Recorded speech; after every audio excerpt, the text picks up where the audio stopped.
Breaking, the Wall Street Journal reports that the negotiations for the release of 50 hostages fell apart because Hamas demanded the delivery of fuel into Gaza. That's crazy. What originally happened, as far as I understand, is Hamas says Israel's refusal to accept 2 captives shows it's not serious about stopping the bloodshed in Gaza. Israel's Prime Minister's office has confirmed that Israel declined to accept 2 Israeli hostages from Hamas, stating that they will not address what is considered to be mendacious propaganda by the group. Hamas set free 2 more civilian hostages on Monday, but negotiations over the possible release of a group of 50 captives stumbled over the militant group's demand that Israel allow fuel deliveries in the Gaza. It is so crazy. Like, how are you getting outflanked by the Al-Qassam brigades? You are a multi-billion-dollar American state, okay? You are the unsinkable aircraft carrier in the Middle East. How the do you get outflanked? How arrogant, how inhumane, how cruel that you're just like, no, we know that the hostages that you want to release are going to make you look good. We don't want the hostages. That's insane. That's an insane thing to do. It blows my mind. Imagine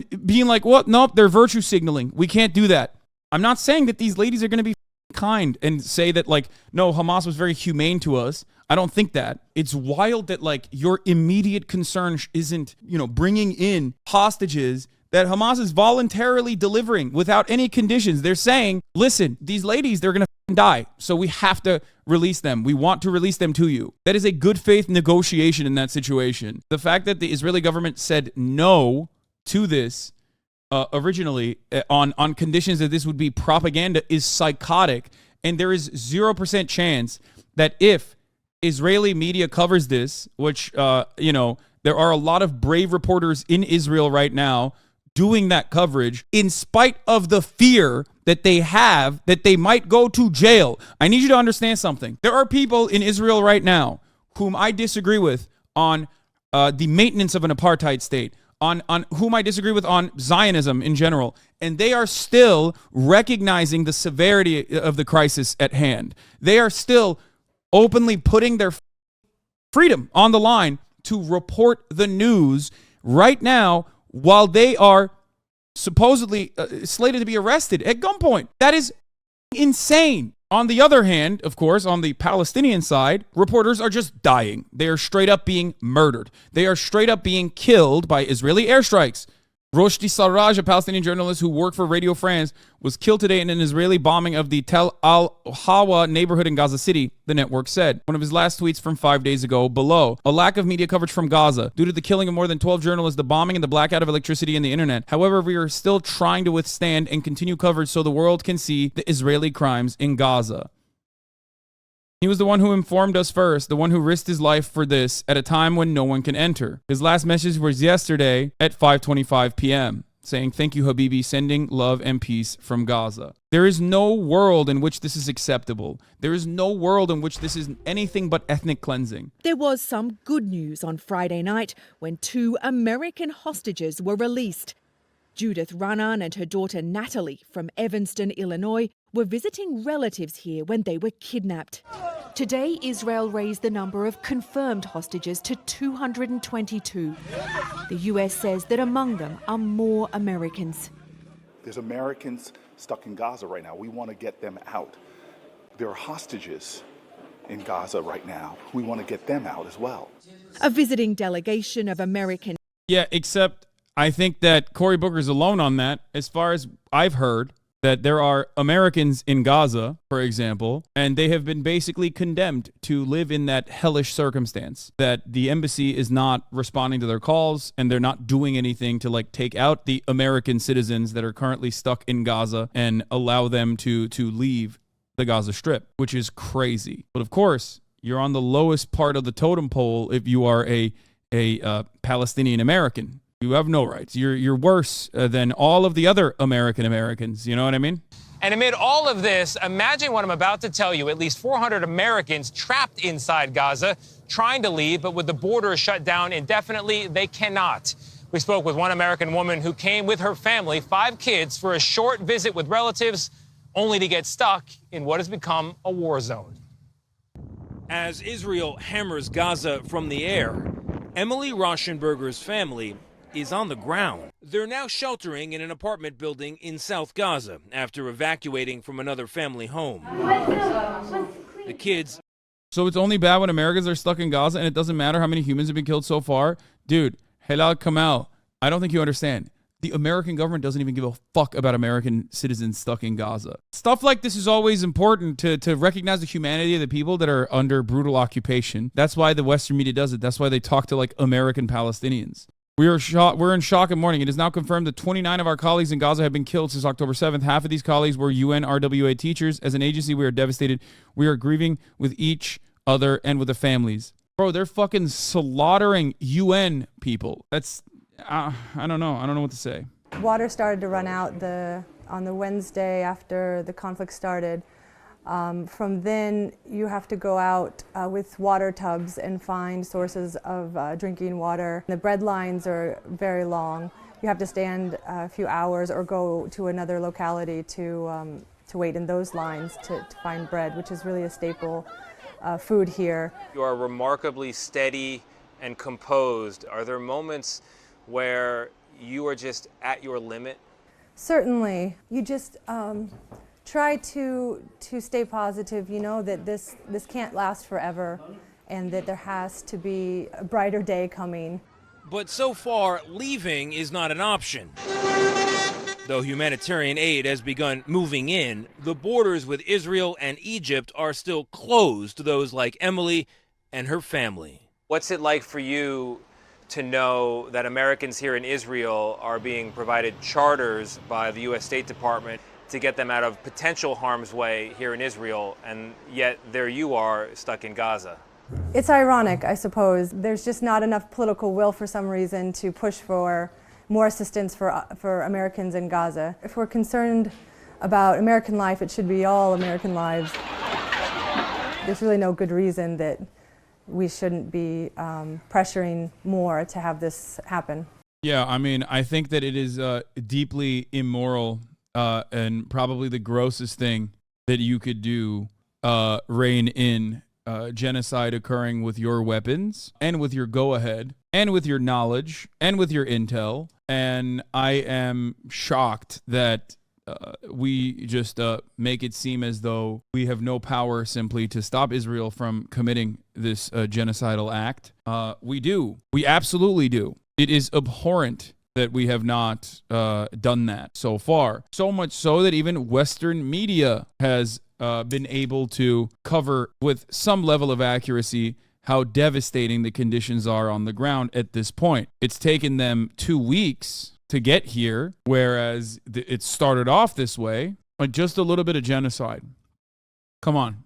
Israel can have a little bit of ethnic cleansing as a treat. It's not exactly a good counter. But for the families of the hostages, it's agonizing. Their loved ones are being held in the same place that Israel's bombarding. Why they took children, why they took women, why they took...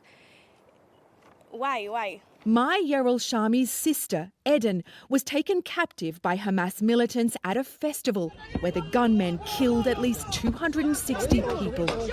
Eden called her family as she was being kidnapped, and they recorded it. "They've got me," she said. 2 American hostages were freed late on Friday. How did you feel about that? Of course, we was happy. It gives us hope. People that fucking rip these posters are so stupid, by the way. Like, I don't know what the fuck is wrong with people that do shit like that. Like, they've been posting these posters all around America, all around the UK, everywhere in Israel. And it's such a weird fucking thing to do. It's such a gross thing to do. Like, it's unimaginable. It's unimaginable. It says nothing about, like, the overarching Palestinian emancipation, of course, from where I'm standing. But it's so disrespectful and gross. It's obvious Zionist propaganda law. I don't give a fuck. What do you mean it's obvious Zionist propaganda? The fuck are you talking about? Those people are still missing. What is wrong with you? That you're an insane person, okay? You've lost your fucking mind at that point. If you think that, like, children with missing posters should not be allowed to be posted. You're basically fucking lending a hand to unironic propaganda for Israel if you say stupid shit like that. That's right, Tony. So Judith Ranan and her daughter Natalie are from Evanston, Illinois.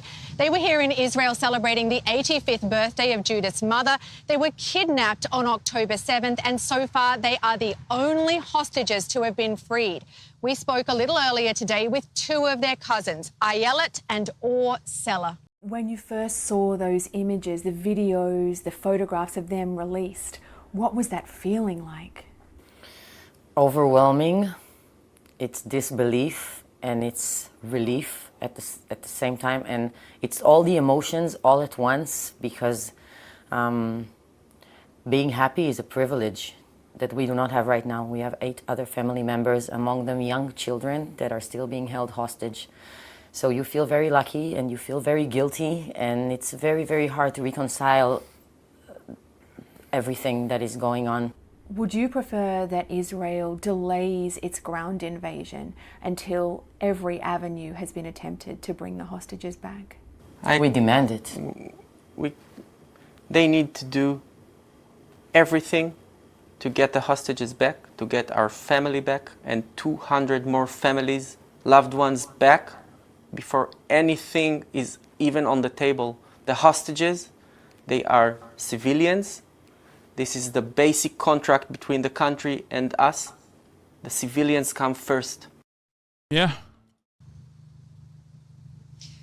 I mean, civilians come first. He's right, which is not a position that is shared by some, at least, in the Israeli administration right now. Palestinian woman shares their experience. Oh, here, this is the one. This is what I was looking for. Israeli Prime Minister's office has confirmed that Israel declined to accept 2 Israeli hostages from Hamas, stating that they will not address what is considered to be mendacious propaganda by the group. They're saying they did not want to allow Hamas to get a propaganda dub in this situation. I understand that optically speaking, this will, I guess, kind of look good for Hamas.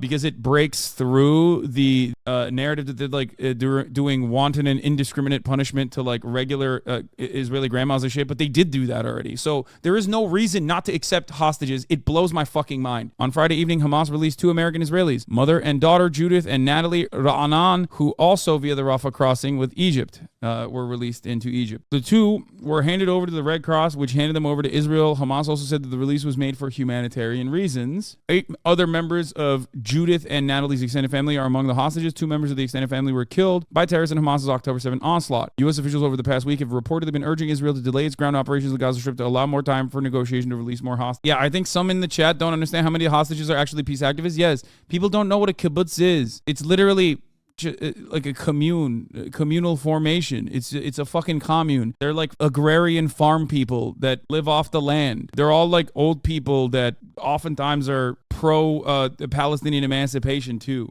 Bro, it's so funny to fucking be like, oh, it doesn't matter, when like their criticisms half the time are that like the IDF basically leaves them out with their asses hanging specifically so that they could be the first line of defense as a kind of a human shield. If you hear what they have to say, that's why so many of the people that survived in the kibbutzim openly stated that the Israeli government has deliberately left us here to be fucking human shields, basically. Chatters weren't joking. CNN is reporting fast tank movement. Oh, Jesus Christ. It might be beginning. This is 100% America's fault as well. What do I mean by this? America has all of the control in this regard. Do you understand? All of it. So much so that if you ask the defense minister, who literally said, we are dealing with human animals, and that's why we have to fucking shut their water, shut their food, and shut their electricity off. He was asked the question yesterday, why are you letting humanitarian aid into Gaza? Shouldn't you be dealing with all of the Palestinians in Gaza? And he turned around and said, and I'm paraphrasing here, America asked us to allow humanitarian aid into Gaza. What are we supposed to do? We can't say no to the United States of America, which is true. It's true. Without America's support, this genocide would not be able to continue in the way that it is. We give Israel $4 billion a year. We co-designed the motherfucking Iron Dome. We give them our weapons. The U.S. weapons used in Gaza, this was manufactured by the company Woodward. The top shareholder in Woodward is Vanguard, which also has a charitable arm that is being used to funnel hundreds of millions to Israel lobby groups and friends of the IDF. I mean, yeah, this is America's death dealing, okay? They're doing it with our weapons, which means we have all of the fucking power to say, hey, cut that shit out. Dial it back. Stop the occupation in its entirety. But we won't, because it corresponds to our personal interests, to have a destabilizing force in a region. This is a national security interest that we have. According to reports, the U.S. wants them to delay ground. Yeah, except Israel wants to delay the ground invasion anyway. And the more they delay the ground invasion, the more they just keep doing bombings. Scoop. The Biden administration recently sent a Marine 3-star general and several other U.S. military officers to Israel to help advise the Israeli military leadership in its operation in Gaza. Yeah, exactly. Of course. Israel has to be terrified of a ground invasion, in my opinion. The IDF isn't prepared to fight against an actual armed militant group. An actual armed militant group that also knows the lay of the land much better.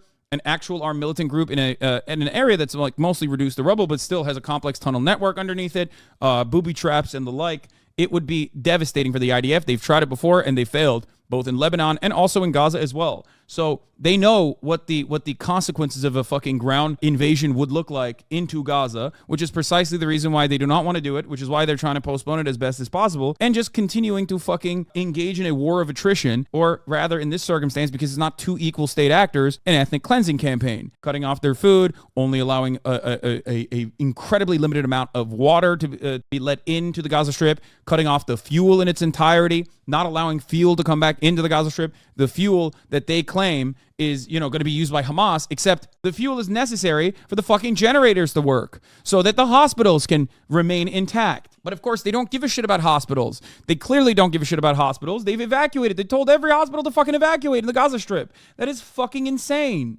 Some more aid trucks made it through the Rafah border crossing from Egypt into Gaza today, even as Israel has been ramping up its air war against Hamas. CNN's Clarissa Ward is joining us live from Cairo right now. Clarissa, people in Gaza are waiting for aid to trickle in as bombs fall and conditions grow more dire. Update our viewers. That's right, Wolf. I mean, the situation was critical. Now the word you use is exactly apt. It is dire. Today we saw another convoy of just over 30 trucks going in. That brings the total. Bro, when you got these fucking clown asses at CNN saying the situation is dire and showing footage of like entire fucking city blocks leveled, it's out of control. Been 7,000, more like, than 7,000 trucks. We knew that it had to get to a point where 2,000 children have been ruthlessly slaughtered by Israel for them to even say, yeah, it's kind of bad. 300 strikes yesterday. Some Hamas commanders were killed in those strikes, but also hundreds of civilians, Wolf. And 42% of all housing units in Gaza are damaged or destroyed, according to the UN OCHA flash update as of yesterday. Just to give a sense of how high the physical destruction has been, the lack of infrastructure is going to be more deadly. Cut off the electricity in Gaza. Therefore, all these hospitals are reliant on generators. Yeah, by the way, this has been an ongoing crisis for the past 2 weeks. Where the fuck were you guys? Into Gaza for you don't need to be Nostradamus to know that this was going to be insane. All these diplomatic talks to try to facilitate the continued flow of humanitarian aid. Fuel is the tough one. The Israelis are concerned that Hamas will end up taking the fuel and using it. They don't want to see that happen. But without fuel, it's not just even about generators, it's about desalination. We spoke to a doctor who talked about people drinking brackish water at the moment. That's leading to a huge uptick in preeclampsia in pregnant women in Gaza. And so you're having all kinds of knock-on effects and still no sign, really, that there is going to be a continuous, sustained humanitarian corridor and that, crucially, fuel will be able to get into Gaza anytime soon, Wolf. Clarissa, I know you had a chance to speak to a doctor at the largest hospital in Gaza City about how desperate the situation is there on the ground. Tell us about that. That's right, Wolf. So we spoke to Dr. Marwan Abusada. He is the chief surgeon at the Al-Shifa hospital. That's in northern Gaza. They have been told repeatedly to evacuate. He told us that they have 5,000 patients at the moment, 700 beds and 5,000 patients. They also have thousands of displaced people living in and around the hospital premises. He says that to evacuate is simply not an option for these people. Many of them are severely wounded or they can't move. And he talked again about the crucial importance of getting that fuel. He said there are just two. The electricity at the Indonesian hospital in North Gaza is completely cut off. Hundreds of patients, including in the trauma sections, could be at risk of immediate harm. Further, thousands are seeking shelter at the hospital. I'm going to be honest. I think part of the reason why they're covering this now is because even they're like, all right, Israel's gone too fucking far. They got the go-ahead. Remember, the State Department released internal memos saying No mention of ceasefire, no mention of de-escalation. Literally, as Israel was conducting this bombing campaign, okay? It's gotten to a point where even fucking CNN has to be like, yeah, it's fucked up. But here's another IDF guy. Thanks so much for joining there we us. go. First, let me get to this very First, please explain to us why it's totally justifiable to do what you're doing, sir. CNN has learned, Lieutenant Colonel, that U.S. officials are urging Israel to delay its ground invasion of Gaza to try to release more hostages and facilitate more aid to come into southern Gaza from Egypt. How much is Israel weighing that advice based on what you know? I will answer that, Wolf. I just want to say something about the story that was aired before from Cairo. You know, there is fuel in Gaza. Hamas has fuel. Hamas has quite a lot of fuel, about 1,000 liters, if not more than that. What? And they can decide where to use that fuel.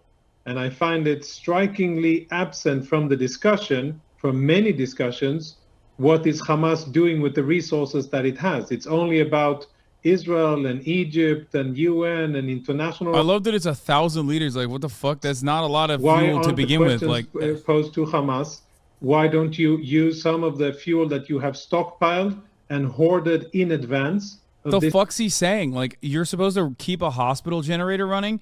Dog, you cut off their power. What are you saying? This is so, oh my God. Oh my God. Western media doesn't even like look at that and go, what are you saying? Any normal human being, I feel like, would look at a situation like this and go, hey, are you fucking joking? Are you out of your fucking mind? You're saying like, oh, well, we can't let fuel in there. Sorry. Sucks to suck. There's 2.2 million people there, man. What the fuck are you saying? Hospitals have now officially gone dark. What the fuck? And another sign of Why is that video private now? This is material which was found on the body of one. Yeah, this is fucking ridiculous, dude. Ay, ay, ay. Of those sadistic villains.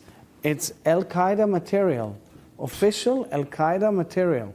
We're dealing with ISIS, Al-Qaeda, and Hamas. This is what we're dealing with.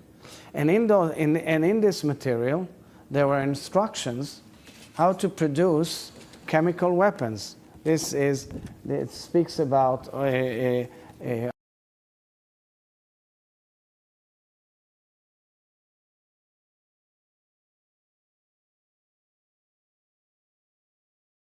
that video showed that this guy just lied and Sky News privated it just now. Wait, really? The other video that was privated was the Sky News guy like analyzing how fucking stupid this claim is?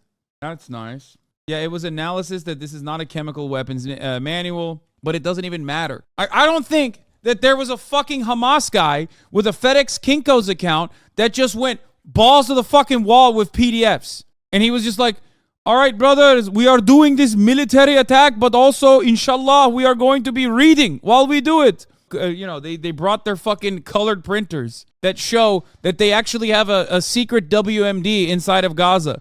And that in the PDF I have in my hands, it says the only thing that Hamas fears more than anything else is to explode that WMD facility in the middle of Gaza that, entire babies are on top of. There it is. It's on the PDF, dude. If the Hamas terrorists had classified chemical weapons instructions, it is not the book Herzog holds, which is a biography of Ramzi Youssef, a terrorist responsible for the 1993 World Trade Center bombing. The book is Al-Qaeda propaganda, but not a weapons manual. It is akin to the same problem that occurred immediately in the aftermath of the Al-Ahli hospital bombing, where the IDF came out with information that was inherently contradictory to the other information that they were presenting. I just don't understand why they cannot stay on a consistent message in this regard, especially when the actions, not at the Al-Ahli hospital, but in general on October 7th, October 8th, and October 9th, as fighting continued inside of Israeli territory, is already gruesome enough. So why the fuck do you have to also try to beef it up by saying so many idiotic things that are so laughably false, like such a demonstrable failure to communicate clearly exactly the ruthless massacres that occurred? It's just so weird. I don't understand it. Is it like, can you not hold yourself back a little bit? What the fuck is going on? So that part is very frustrating, and it especially serves to muddy the fucking waters as well, just like in the aftermath of the Al-Ahli hospital bombing, where they offered contradictory information, and information like the intercepted phone calls that were very quickly dismissed by many fucking journalists that at least understood Arabic. I go back and forth on this too, because like then we sit around and we go, well, okay, here is what is misinformation in this regard. But that doesn't bring the dead back to life. You know what I mean? That doesn't offer any kind of justice to the victims on either side. All it does is just drive the conversation away from the ongoing atrocities that Israel is committing in Gaza, and drives it away from that to like semantics conversations, whether or not this is real, whether or not this is fake. Are you anti-Semitic for saying that this is fake? It's very frustrating. Here, oh, this is the video that they deleted. I don't know why. They privated this video. Isaac Herzog showed us documents which were recovered from a USB stick on a dead Hamas fighter. Our data and forensics correspondent Tom Cheshire has been looking into the claims. The Israeli president showed what he said was al-Qaeda material found by the Israel Defense Forces, the IDF, on the body of a dead fighter in Kibbutz Be'eri. Now, in an interview with Sky News, he said these documents show that Israel was dealing with ISIS, al-Qaeda and Hamas, and that the material included instructions on how to produce chemical weapons. The front page of the document held by Mr. Herzog shows the cover of a publication written in Arabic. The cover includes an ISIS flag at the top and the red text which reads, "A brigade of Islamic International Council for Jihad against Jews and Christians." The text at the bottom of the document claims it is a periodic publication for self-advancing knowledge for Mujahid, Islamic. Yeah, bro, he's like, I brought some reading material with me. Like, why?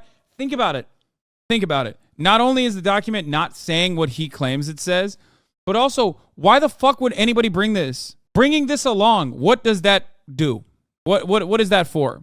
And that the source of the documents is a manual from the al-Qaeda terrorist organization dated 2003. This is when the IDF first claimed on the 12th of October that they had found the cover of an al-Qaeda ISIS training and inspiration booklet on the body of a dead fighter in Israel in a post on X, formerly known as Twitter. But this document is not a chemical weapons manual. It's actually a biography of one of the 9/11 terrorists.